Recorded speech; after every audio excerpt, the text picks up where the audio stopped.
30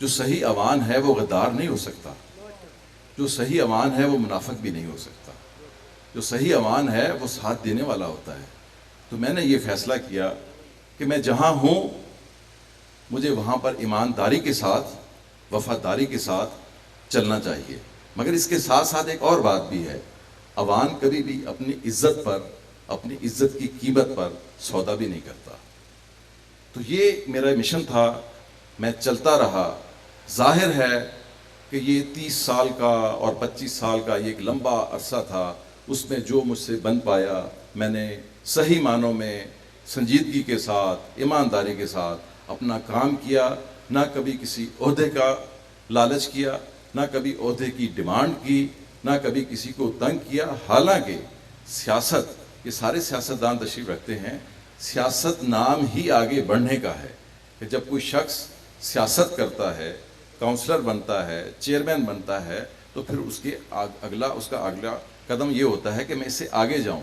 مگر میں یہی سوچتا رہا کہ نہیں، چلیں جو میری ذمہ داری ہے میں ایمانداری سے نبھاؤں، باقی جو میرے اوپر جو میرے لیڈر ہیں جن کے لیے میں دن رات محنت کرتا ہوں، ان کو یہ خیال ہوگا، ان کو یہ احساس ہوگا کہ بھائی اس کا بھی کوئی حق بنتا ہے۔ بہرحال یہ آگے کی باتیں ہیں، بعد میں کریں گے۔ مگر اس دوران آپ نے دیکھا کہ جب آپ ہوتے نا کسی کے عشق میں مبتلا، تو آپ کو کچھ سمجھ نہیں آ رہا ہوتا ہے کہ کیا صحیح ہے کیا غلط ہے، پھر آپ چلتے رہتے ہیں، پھر آپ اس کے عشق کے اندر اتنا مگن ہو جاتے ہیں کہ آپ کو صحیح کھرے کھوٹے کا کوئی پتہ نہیں چلتا۔ اس وقت پھر آپ کو پتہ چلتا ہے جب آپ تھوڑا سا اس کو جھٹکا لگتا ہے یا آپ ذرا سا الگ ہوتے ہیں، پھر آپ کو سوچنے کا موقع ملتا ہے۔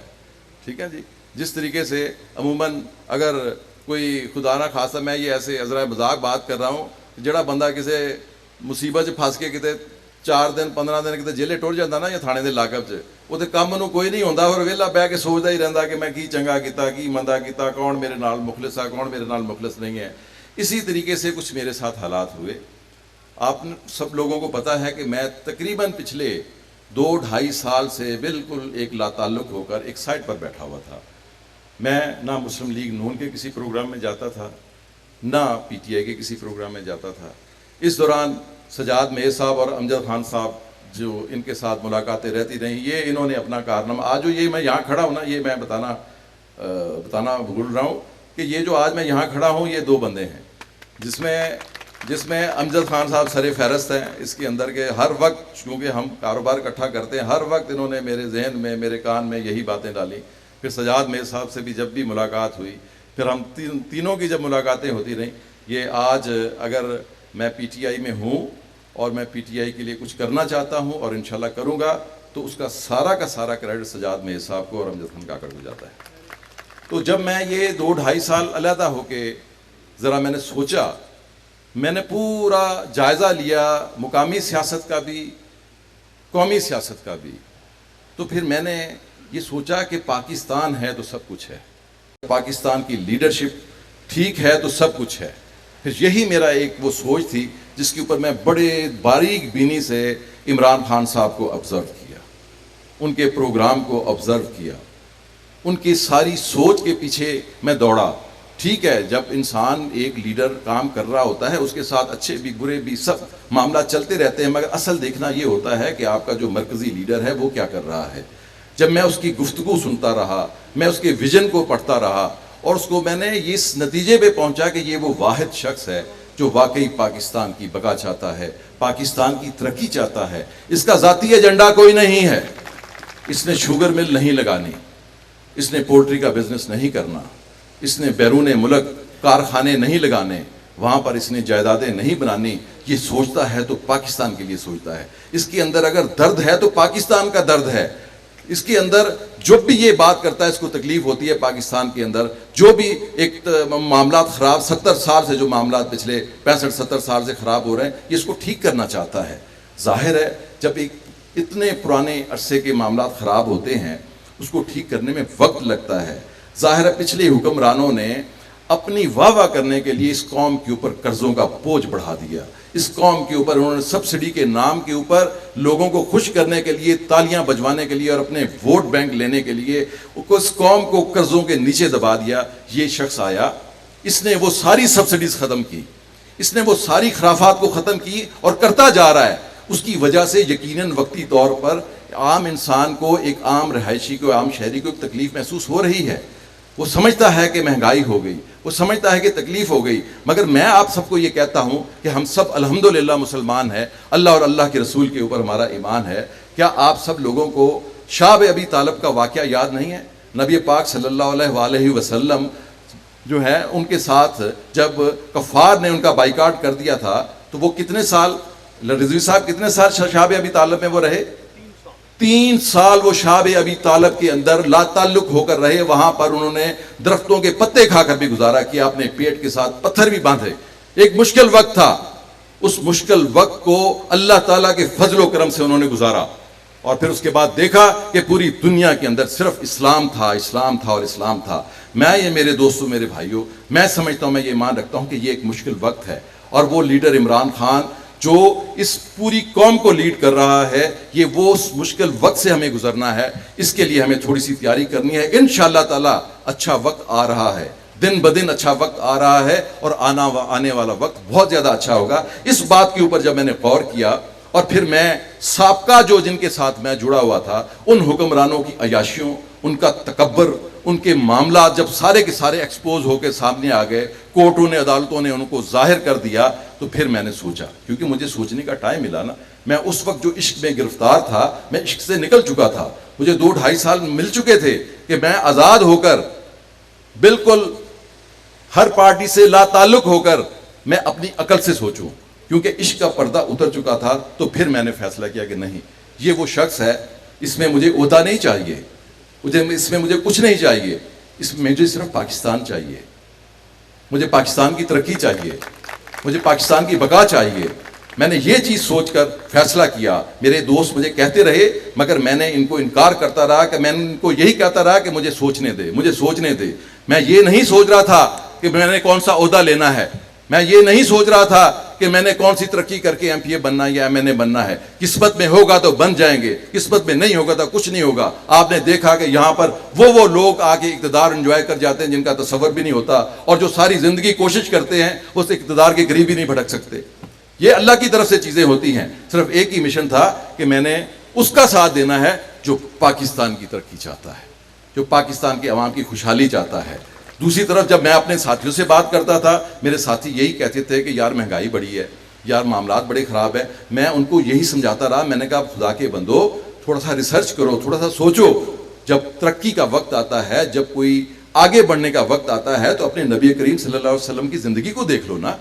انہوں نے کتنے مشکل، کیونکہ نبی پاک صلی اللہ علیہ وآلہ وسلم کا ہر عمل ہمارے لیے مشعل راہ ہے. قصے بیان کرنے کے لیے نہیں ہے کہ ہم واعظ میں قصے بیان کریں کہ اللہ کے نبی نے یہ تکلیف برداشت کی، اللہ کے نبی نے یہ تکلیف برداشت کی. علامہ صاحب، وہ کون سی جنگ تھے جس میں صحابہ کرام میں سے جو ان کے ساتھی تھے کچھ چھوڑ کے چلے گئے تھے جنگ میں سے؟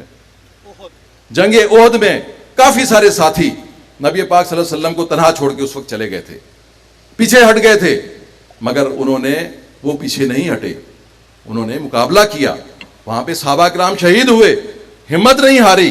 ایک صحابہ کرام کے گروپ سے غلطی ہو گئی، انہوں نے اپنے درہ جو جہاں پہ ان کی ڈیوٹی لگائی تھی وہ چھوڑ دیا، شکست ہوئی. بڑے بڑے نامور صحابہ، حضرت امیر حمزہ جیسے نامور صحابہ اور ان کے عزیز شہید ہو گئے، مگر انہوں نے ہمت نہیں ہاری، وہ آگے بڑھتے گئے. وہی عمل، وہی کام اس شخص کا ہے جس کا نام عمران خان ہے. اس نے ہمت نہیں ہاری، وہ چل رہا ہے، وہ کہتا ہے میں پاکستان کو ترقی کی راہ پہ لے کے آؤں گا. ہم یہ سارے کہتے ہیں یہ اسٹیبلشمنٹ کی پارٹی ہے، اسٹیبلشمنٹ پیچھے ہے، فوج پیچھے ہے. کیوں نہ پیچھے ہو؟ جب اسٹیبلشمنٹ کو اور فوج کو یہ نظر آ رہا ہے کہ یہ وہ شخص یہ ذاتی جیبیں نہیں بھرنا چاہتا، یہ فیکٹریاں نہیں لگانا چاہتا، یہ اپنے رشتہ داروں کو اقربا پروری نہیں کرنا چاہتا، یہ پاکستان کی ترقی چاہتا، تو کیوں نہ اس کا ساتھ دیا جائے. دے رہے ہیں ساتھ، اس لیے دے رہے ہیں کہ پاکستان کی فوج بھی محب وطن ہے، اسٹیبلشمنٹ بھی محب وطن ہے. یہ فرض بنتا ہے. اسی لیے ہر پاکستانی کا جو شعور رکھتا ہے، جو سمجھ رکھتا ہے، وہ یہ سوچے کہ سب سے پہلے پاکستان. اگر پاکستان ہے تو آپ ہیں، آپ کی اولادیں ہیں، آپ ترقیاں کریں گے، آپ یہاں پہ رہیں گے اور سکون سے مر کے سکون سے یہاں پہ دفن ہو سکیں گے. اس لیے میں نے یہ سوچا اور اسی سوچ کے تحت میں نے پھر فیصلہ کیا کہ میں پی ٹی آئی جوائن کروں گا. غیر مشروط طور پر جوائن کروں گا. اور میں نے الحمدللہ اللہ کا شکر ادا کرتا ہوں کہ میں صراط مستقیم پہ ہوں, میں سیدھے راستے کے اوپر ہوں. مگر میں ایک جواب دینا چاہتا ہوں. میں صحافیوں کے سوالوں کا جواب تو دوں گا, مگر میں ایک اور بھی جواب دینا چاہتا ہوں. مجھے ابھی پتہ چلا کہ ظاہر ہے کہ ہر سیاست کے اندر مختلف گروپس ہیں, مختلف چیزیں جو ہیں وہ چل رہی ہوتی ہیں. تو ایک صاحب نے جن کی 25 سال میں نے پوجا کی, اس 25 سال کے اندر وہ 15 سال میرے ساتھ, یہ جس دن میں نے پی ٹی آئی جوائن کی, فیس بک کے اوپر خبریں آئیں, سوشل میڈیا کے اوپر بہت سارے لوگوں نے سراہا, بہت سارے لوگوں نے تنقید بھی کی, اور ان لوگوں نے تنقید کی جن کی عمر ابھی 25 سال بھی نہیں ہوئی.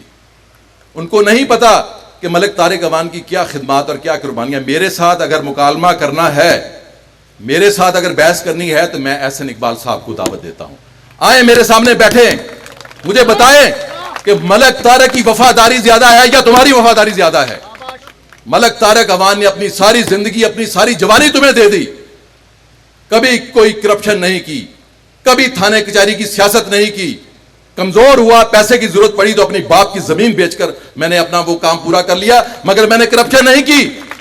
مجھے بتائے احسن اقبال کہ میں نے کوئی فیکٹری لگائی, کوئی پرمٹ لیا, کوئی ٹھیکہ لیا. بہت سارے لوگوں کے اپنے اپنے ٹھیکیدار ہیں. مسلم لیگ نون کے اندر, ہر جماعت کے اندر لوگ اپنے لوگوں کو نوازتے ہیں. آج تک کوئی ثابت کرے کہ ملک طارق اعوان نے اس بات 25 سال میں جو اقتدار مسلم لیگ نون کا تقریباً کم از کم 20 سال کا اقتدار ہے, اس کے اندر 15 سال کا اقتدار ہے, اس کے اندر ملک طارق اعوان نے کوئی ایک ٹھیکہ بھی لیا ہو, ایک اس کا اپنا ٹھیکیدار ہو, کسی سے کمیشن لی ہو, کوئی ایسا مالی فائدہ حاصل کیا, 1 روپے کا مالی فائدہ حاصل نہیں کیا. اور اس 25 سال میں احسن اقبال صاحب, آپ کی سیاست اس 25 سال میں یہ لفظ, کیونکہ میں یہ جو میں بتانے جا رہا ہوں, آپ کے میں نے کمنٹس پڑھے ہیں, میں اس وجہ سے مجھے اور زیادہ تکلیف ہوئی ہے, ورنہ ہو سکتا ہے شاید میں آپ کا نام لے کے بات نہ کرتا. اس 15-25 سال کی آپ کی سیاست میں احسن اقبال صاحب, آپ 15 سال میرے گھر میں رہے ہیں, میرے ساتھ رہے ہیں. ملک طارق اعوان آپ کو مشاور نہیں کر سکتے تھے. مزہ تب ہوتا, آپ کو انصاف پسند تب کہتے کہ آپ سب لوگوں کو کہتے کہ نہیں بھائی, میں نے اس کے ساتھ وعدہ کیا, یہ میرا ورکر ہے, اس نے 25 سال جان ماری ہے. ٹھیک ہے نا, یہ کیسے انصاف کی باتیں کرتے ہیں. یہ وہ لوگ ہیں جو اقربا پروری کو, ان کے اوپر آپ لیڈروں پہ چلے جائیں. یہی میں کہتا ہوں نا, جب میں عشق سے نکلا, مجھے ہوش آیا, تو میں نے دیکھا حمزہ بھی ہے, مریم بھی ہے, حمزہ کا بھائی بھی ہے, پتہ نہیں کیا کچھ ہے, پورا کا پورا ٹبر ہی اقتدار کے اندر ہے, سارا ہی اقتدار. اس کا مطلب یہ ہے کہ بھائی پھر انہی کی نقل جو ہے وہ نیچے کی گئی. ضلع کونسل کے اندر بھی یہی کام ہوا. اس لیے میں یہ چاہتا ہوں, جو امجد خان کاکڑ اکثر کہتا ہے یار مینوں تقریر نہیں آتی, پر آج تو انہیں پھٹے کٹ چھڑے نے. ٹھیک ہے نا جی, بڑی زبردست باتیں کی ہیں امجد خان کاکڑ نے بھی. میں یہ سمجھتا ہوں کہ اقربا پروری نہیں ہونی چاہیے. وہ ورکر جو جان دیتے ہیں آپ پر, آپ ان کے گاؤں, ان کے گھر جاتے ہیں تو اپنی پیٹی سے اپنی بیوی کے جہیز کی رضائیاں اور تلائیاں اور کھیس نکال کے بچھاتے ہیں چارپائی کے اوپر. یار ان کو بھی موقع دے دو, ان کو بھی عزت دے دو. وہ آپ کے لیے نعرے لگاتے ہیں, آپ کے لیے جلسے ارینج کرتے ہیں, اپنی ماں, بیٹیوں, بہنوں کو لائنوں میں لگوا کر آپ کو ووٹ ڈلواتے ہیں.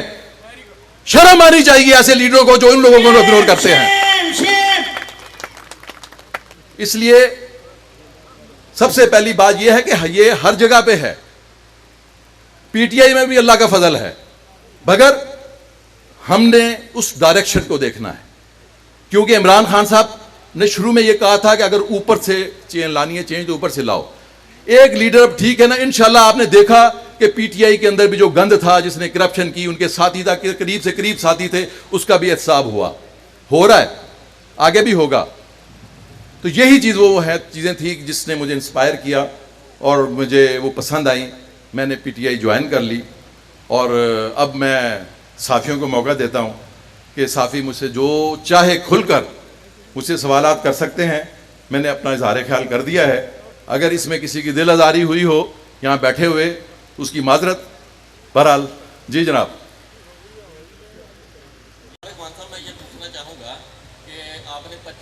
مسلم لیگ نون کے ساتھ کام کیا ہے اور آصف اقبال صاحب کی بھی سیاست کو 25 سال ہی ہو گئے ہیں، تو میں یہ پوچھنا چاہوں گا کہ آصف اقبال صاحب نے جو کرپشن کی ہے اور ان کا کرپشن کا جو طریقہ کار تھا اس کی ذرا وضاحت ہے۔ دیکھیں، بات یہ ہے کہ جو کرپشن کرنے والا ماہر چور ہوتا ہے نا، وہ تو اپنے وہ جس طرح ہم کہتے ہیں خراج کرو ایک ہاتھ سے دو تو دوسرے ہاتھ کو نہ پتہ چلے، جو ماسٹر مائنڈ لوگ ہوتے ہیں وہ ایسے ہی کرتے ہیں۔ جی اگلا سوال۔ جی سر، میرا سوال آپ سے یہ ہے کہ آپ نے 25 سال جو ہے وہ نون لیگ کو دیے ہیں، تو کیا آپ نے یہ سمجھا ہے کہ آنے والا وقت جو ہے، آنے والی جو حکومت ہے وہ بھی پی ٹی آئی کی ہے، اوپر سے باتیں کی جا رہی ہیں، آپ سے پیچھے نون لیگ نے جو زیادتی کی ہے، آپ 1 سال پورا خاموش رہے ہیں، 1 سال کے بعد آپ نے یہ فیصلہ کیا ہے، تو آج وہ وجہ بتا دیں کھل کر ذرا کہ اس کے پیچھے اصل جو زیادتی ہوئی ہے آپ سے وہ کیا ہوئی ہے جس سے 1 سال آپ نے انتظار کیا؟ ہمایوں صاحب، میں نے یہ جس طرح عرض کیا تھا کہ میں عشق میں مبتلا تھا اور سارے تھے کئی عاشق بیٹھے ہوں گے، عشق میں جب بندہ مبتلا ہوتا ہے تو بندہ ہی ہوتا ہے، تو وہ مجھے موقع ملا ہے، یہ جو سال 1.5 سال 2 سال اس میں میں نے سوچا ہے نا، میں نے اپنی اصلاح کی، میں نے سوچا، میں نے ملک کے لیے سوچا جو مجھے بہتر لگا، مجھے لگا کہ عمران خان کا پروگرام بہت اچھا ہے، اس کے ساتھ چلنا چاہیے، اور میں یہاں پر عمران خان کے ساتھ کھڑا ہوں۔ عمران خان نے سجاد میز صاحب کو نمائندہ اپنا بنایا ہے نا، ان کو ٹکٹ دی تھی نا، تو یہ میرے دوست ہیں، میں ان کے ساتھ کھڑا ہوں، میں امجد خان کاکڑ کے ساتھ کھڑا ہوں، میں کرنل صاحب کے ساتھ بھی کھڑا ہوں، میں عارف خان کے ساتھ بھی کھڑا ہوں، میں ہر اس شخص کے ساتھ کھڑا ہوں جس کو پارٹی اون کرتی ہے، جس کو پارٹی لیڈرشپ کے لیے نامزد کرتی ہے، میں ہر اس شخص کے ساتھ کھڑا ہوں، اور اصل چیز جو ہے کوئی گروپ شروپ نہیں ہے۔ میں نے نون لیگ میں جب تھا وہاں بھی یہی بات کرتا تھا، اب بھی یہاں پہ بھی یہی بات کر رہا ہوں، میرا کوئی دھڑا نہیں ہے، میرا دھڑا عمران خان ہے، ٹھیک ہے جی۔ مگر جب میں دیکھوں گا کہ میرے دھڑے میں کوئی کام غلط کر رہا ہے تو میں اس کو سمجھاؤں گا، میں اس کی تربیت کروں گا، میں اس کو کہوں گا کہ نہیں آپ نے ٹھیک کرنا ہے، اور مگر اس وقت تک جو میں نے دیکھا ہے سجاد میز بڑا اچھا کام کر رہے ہیں، بڑا زبردست کام کر رہے ہیں، امجد خان زبردست کام کر رہا ہے، تو میں ان کے ساتھ ہوں۔ جی ملک صاحب، آپ کا جو قد ہے سیاست میں اس سے ہر بندہ باخبر ہے، آپ نے 20 سال مسلم لیگ نون کے ساتھ گزارے ہیں، ابھی جو پی ٹی آئی میں آپ کی پوزیشن ہے اس کے حوالے سے ذرا بتائیے، کیونکہ ابھی جو چند دوست یہاں پہ اسٹیج پہ آئے انہوں نے آپ کا نام نہیں لیا، تو آپ کس پوزیشن پہ کھیلیں گے یہ بھی ہمیں بتا دیں تاکہ ہمیں پتہ چلے آئندہ آپ کا سیاست کا رخ کیا ہوگا۔ دیکھیں، میں ایک آپ کو بات بتاؤں کہ میں نے بزرگوں سے سنا کہ جو شخص اللہ سے سودے بازی کرتا ہے نا وہ کبھی کامیاب نہیں ہوتا، اپنے آپ کو اللہ کے سپرد کرتا ہے اور اللہ سے دعا کرتا ہے کہ یا باری تعالیٰ تو میری حفاظت فرما، میرے لیے آسانیاں پیدا فرما اور مجھ سے بہتر کوئی کام لے لے۔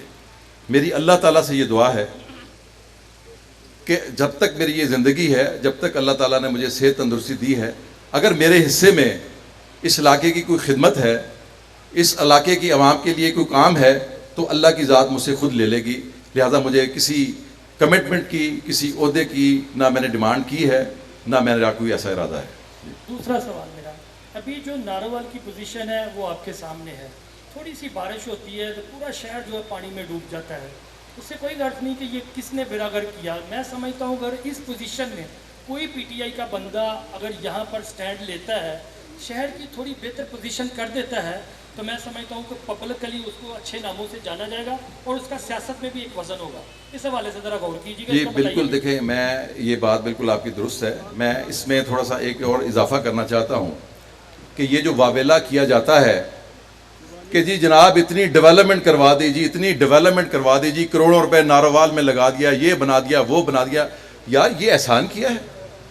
آپ 1993 سے سیاست کر رہے ہیں، آپ نے 1993 میں اگر آخری 1 سال میں یہ 2013 کے بعد والے عرصے میں آپ نے کوئی ناروال کو ڈیولپمنٹ کروا دی ہے، کوئی چیز بنا دی ہے، وہ اس چیز کا بھی ایک میں ذکر کرتا ہوں، تو بنا دی تو آپ نے احسان کیا ہے، عوام نے آپ کو ووٹ نہیں دیے، آپ منتخب نہیں ہوئے، آپ نے اپنی جیب سے بنایا ہے، عوام کا اور قوم کا پیسہ آپ نے لگایا، کوئی آپ نے احسان نہیں کیا۔ کس بات کا آپ کہتے ہیں کہ آپ نے، میں یہ بات معذرت کے ساتھ، کرنل صاحب نے بھی بڑی سڑکیں بنائی ہیں، یہ جو M P A M N A اپنے علاقے میں کام کرواتے ہیں، سڑکیں کرواتے ہیں، یا چیئرمین یا کونسلر کام کرواتے ہیں، کوئی لوگوں کے اوپر احسان نہیں کرتے، یہ ان کا فرض ہے کیونکہ لوگ ان کو منتخب اسی کام کے لیے کرتے ہیں, یہ ان کی ڈیوٹی میں شامل ہے. اسی طریقے سے اگر آپ نماز ادا کرتے ہیں تو آپ اللہ تعالیٰ کی ذات کے اوپر احسان کرتے ہیں, آپ کا فرض ہے کہ آپ نے نماز پڑھنی ہے. اسی طریقے سے عوامی نمائندے کا یہ کام ہے کہ وہ ڈیولپمنٹ کروائے. انہوں نے کروا دی, مگر ایک ڈیولپمنٹ 6 ارب روپے کی ڈیولپمنٹ جس کا نام اسپورٹ سٹی ہے, جس کی انکوائری بھی ہو رہی ہے.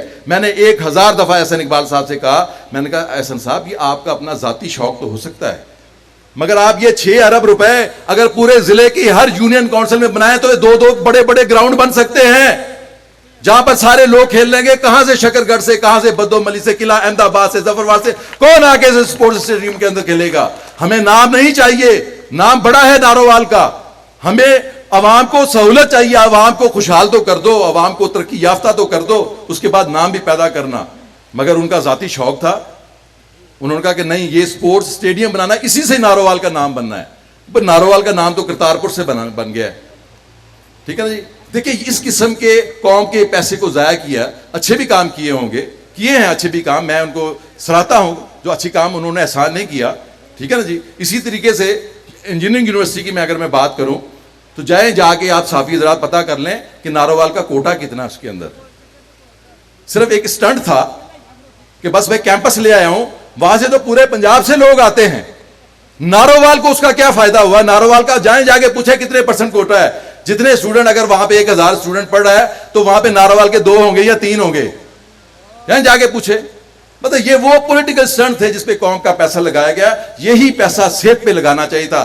ہر بیسک ہیلتھ یونٹ ٹھیک ہونا چاہیے تھا. ہر یونین کونسل کے اندر ایک بیسک ہیلتھ یونٹ, پراپر ایک یونٹ ہونا چاہیے تھا. یہ کام کرنا چاہیے تھا. وہ 6 ارب روپے جو اسپورٹس اسٹیڈیم کے اوپر ضائع کیے گئے, وہ ہر یونین کونسل کے اندر ایک گراؤنڈ ہونا چاہیے تھا جہاں پر سارے لوگ آزادانہ طور پر جا کے وہاں کھیل سکتے.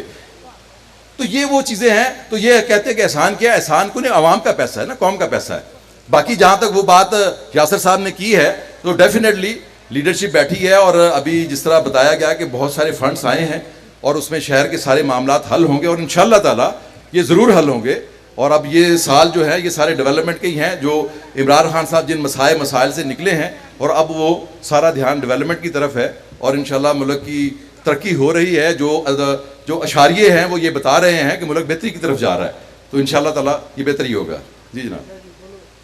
جی ملک صاحب, آپ یہ بتانا پسند فرمائیں گے کہ آپ سال 1.5 علیحدہ رہے ہیں مسلم لیگ سے, تو اس دوران مسلم لیگ کی طرف سے آپ کو منانے کی کوشش کی گئی؟ دیکھیں بات یہ ہے, میں بڑا سوچ سمجھ کے استعفیٰ دیا تھا. جب میں نے استعفیٰ دیا تھا تو اس وقت ضرور مجھ سے باتیں ہوئیں, مگر میں نے ایک قطعی فیصلہ کر لیا تھا کہ میں نے استعفیٰ دینا ہے, اور میں دے دیا. ٹھیک ہے جی. اور اس کے بعد میں لا تعلق ہو کے اور اپنے کام میں, اپنے کاروبار میں امجد خان صاحب کے ساتھ کام کرتا رہا. تو اس دوران میرا کوئی باقاعدہ باضابطہ کوئی ان کے ساتھ کوئی رابطہ نہیں, سوائے عید شید کے اوپر کبھی ہیلو ہائے عید مبارک ہو گئی تو واٹس ایپ. اس کے علاوہ نہ کبھی انہوں نے رابطہ کیا نہ ہم نے رابطہ کیا. سیدھی بات تو یہی ہے.